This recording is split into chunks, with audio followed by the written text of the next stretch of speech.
Hey everybody, and welcome to another episode of John Reviews Gran Turismo 6 cars. I don't think I need to tell you what you're looking at, because pretty sure any astute car guy would know, or car girl or guy. I'm sorry, let's not be sexist here. I'm pretty sure you know what you're looking at. That is the 2011 Dodge Charger SRT8. And this car, I'm sure, when it first came out, like the original Dodge Charger, when that first came out, that must have been such a big mind blow to everybody. Because the Charger was always a two-door car. Always. And then for Chrysler to say, oh, well, hey, what if we were to make it a four-door? Just make it a big honking car. Yeah, that's a great idea. We'll put a Hemi in it, and that'll make everybody forget it, that it's a four-door. That's terrible. But, I mean, come on. Like, we all know that this car was always a two-door. But they did take a lot of things from the original. This line right here, that's from the original car.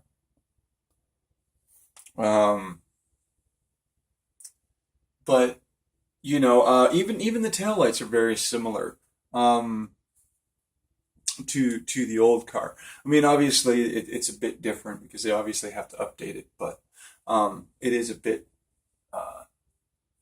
different.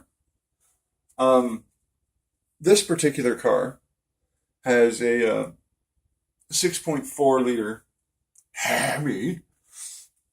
Do not let them convince you that this is at 6.5, because it is not. It's a 6.4. It's actually 6,417 cubic centimeters. Okay, so that's 6.5 liters, or 6.4 liters, because you always round down. It's 203 inches long. It weighs 1,980 kilos. 1,900 kilos. That's a lot. It's 74.3 inches wide, and it's 58.3 inches high. Excuse me. It has 400 horsepower, 470 horsepower, and 470 foot-pounds of torque, respectively. And this is probably the biggest step away from the original muscle car, because it's not a muscle car.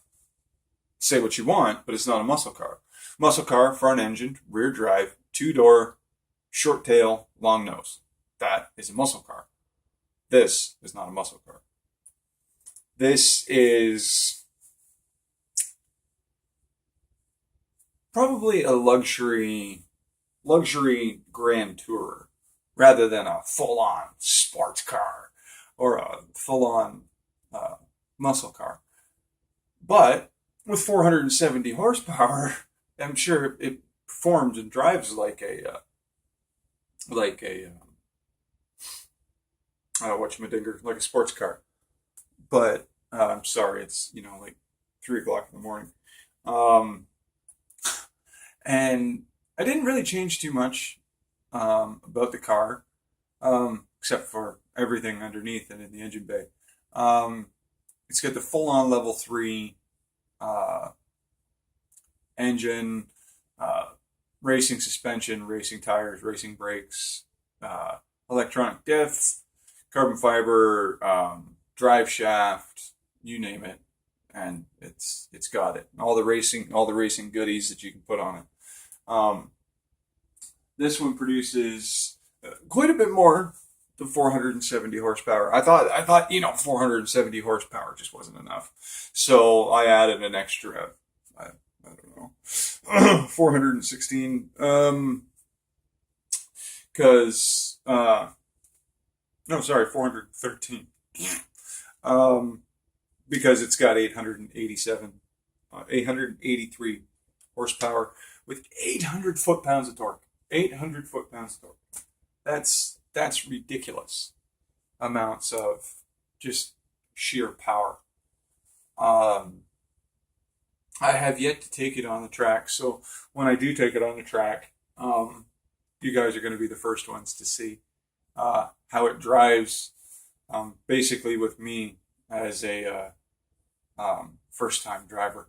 I putted around in it a little bit. I didn't really tromp on it or go all that crazy and fast with it. What are some other cool things about this car? Um, Compared to older Dodges, I guess you could say, um, Detroit's really stepping up their car game. And, I mean, they've been doing a good job, but they were limited to what they had. Um, Basically, what I mean by that was they were limited by their accountants. Um, you can see a lot of car companies that are run by committee rather than um, rather than run by designers. And I'm going to give you a quick example of a car that is built by a committee. Okay,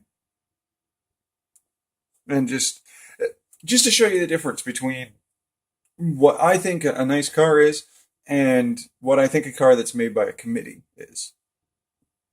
This is a car that I call designed by committee. Um, I don't think there's anything necessarily wrong with it, except it is a little short, and a little squatty, and a little fugly. Um, but the reason why I call this a car designed by committee is because this is a car that's designed for mass acceptance. Okay, it's designed to be very fuel efficient. It's designed to. It's a Honda, so it's going to run forever and ever and ever. But if you look at the styling, there's nothing really popping that says, "Oh man, I really want that car." Um, it's almost got the face of a derp. You know what I mean? It's like they tried to angle the headlights down to make it look more aggressive, but they gave it a stupid smiling face. So it's got this like kind of look to it. Um, and again, like I said, there's nothing in that says, "Oh yeah, I need that car." "Oh yeah, I really, really want that car." Um, like I said, it's designed to fit in with the masses, and that's exactly what this car was for. This car was not designed to fit into that, you know, easily accepted. They tried. You could tell they tried. They were like, "Oh, well, we'll give it 4 doors. That'll make it a family car." And because it's got 470 horsepower, every dad's gonna want to take his kids to school. Yeah, it's gonna be awesome. But giving a 4-door car 470 horsepower, it's a bit like saying, here's the ticket book, just fill them out as you go. That's basically what they're saying. Or they're saying, every dad, keep your keys from your 16-year-old son, because these tires are about $350 a piece to replace, and you're gonna have to replace them because he's gonna be doing donuts in some parking lot somewhere. Um, but yeah, I mean, there are very, very interesting things about this car that I find interesting anyway. Yep, more gauges. I know, I know, I know. I am a child. Yes, I know.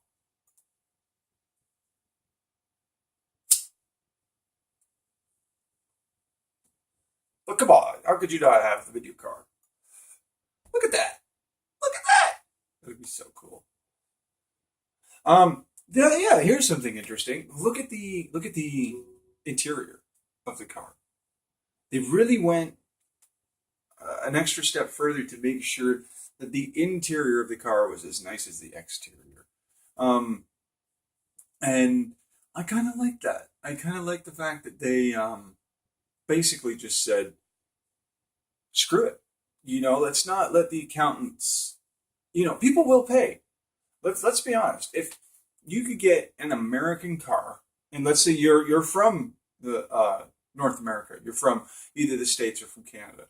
If you could buy an American car, that's what you want. I mean, that's what I want. I want an American car. And with this, they just basically said, screw it.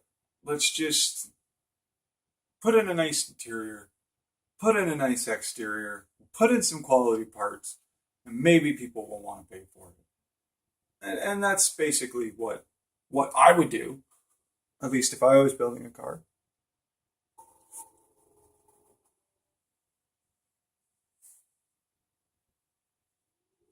So we're on the track.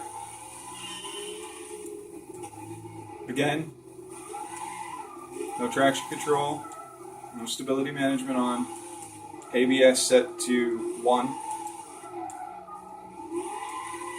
Ooh. Turn-in is very crisp.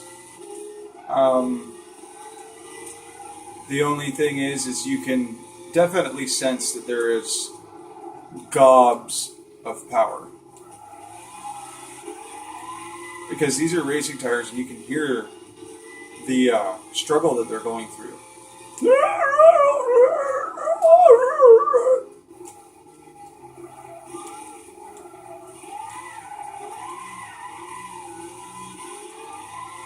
Ooh.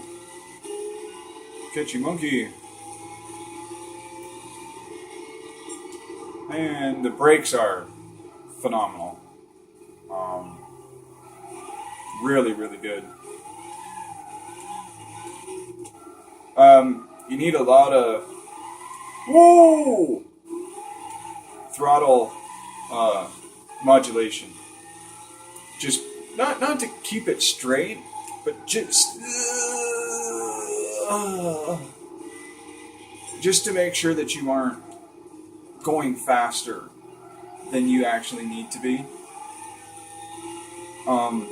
Because it grips. It actually grips really, really well, even with no traction control or no stability management. It really okay, and it grips. It really grips really well.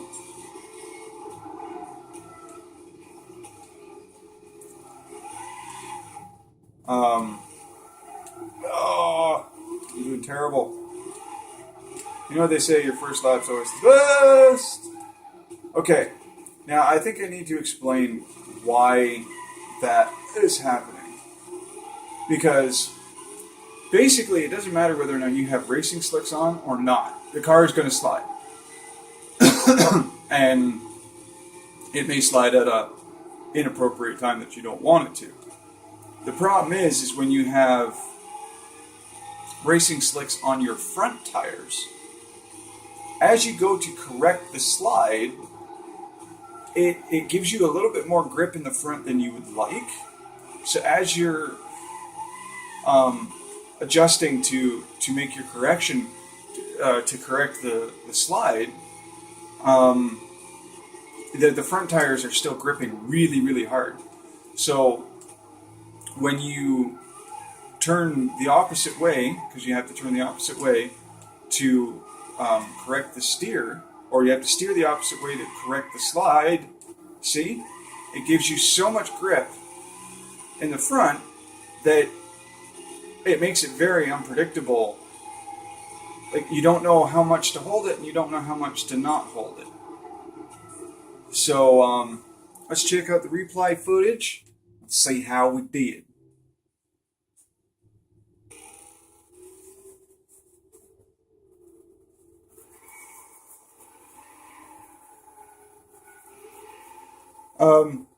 The thing is that you try and do different things to, rejigger up your driving. You try new things to make it easier to drift, or easier to make the car bite into the corner. So you try a bunch of different things. And with this car, I noticed that a lot of the things that you do to correct those errors on your part really work. For such a big car, I mean, obviously mine's lighter. You know, mine's 1,470 kilos. So that's 510 kilos lighter. And that's a lot. That's a lot of weight out of this car. And it makes it very, very communicative, if that makes any sense. It communicates with you very well. The only thing is I may have made the error of having two grippy tires on the front, which caused my oversteer to result in snap oversteer. And snap oversteer is basically where you're steering into a corner and all of a sudden you just lose the back of the car. And it completely detaches from the front end and you're like, whoa, what the fuck just happened? So with this, you'll see the snap oversteer. And snap oversteer while dealing with oversteer is a little bit of a problem. And you'll see just how violently it actually snaps that car the other direction. It's got really good brakes. Sounds really nice. Look, there it is. Violent oversteer. Because you're already oversteering, and then the car oversteers again to just make it really, really unpredictable. Because again, it's got racing tires on all fours. If I were to take off the racing tires, I'm sure I would be able to grip or maintain the drift a lot better. Because these are focused on grip, right? So I wasn't actually intentionally trying to, per se, I wasn't trying to necessarily drift the car as much as I was trying to have a little bit of fun in the exits and stuff like that. It's still fun. Still a great car. And you're going to see that snap oversteer again. Drift, snap. And that's really, really tough. That's really tough because you don't know when it's going to happen. And it makes it a little buttocks clenching. And on our lap board, we should be able to see how well we did.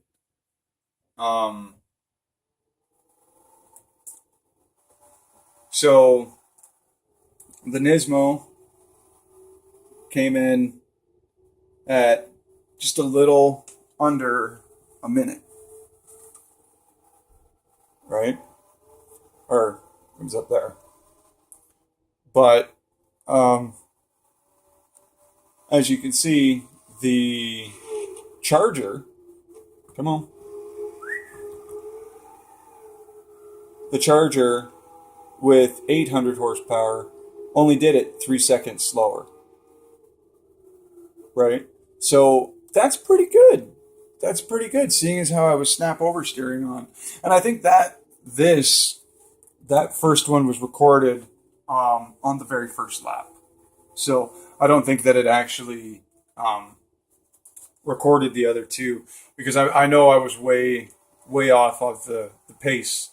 At least on the third one, I think I may have been on the pace or a little bit ahead of the pace on the third lap, but I know I was definitely behind the pace on the second lap. So again, thank you guys so much for watching. If you enjoyed it, give that like button a click. If you really enjoyed it, hit that subscribe button. I really appreciate it. It helps me out a lot. And as always, take care of yourselves, take care of each other, and have a great day. Bye-bye.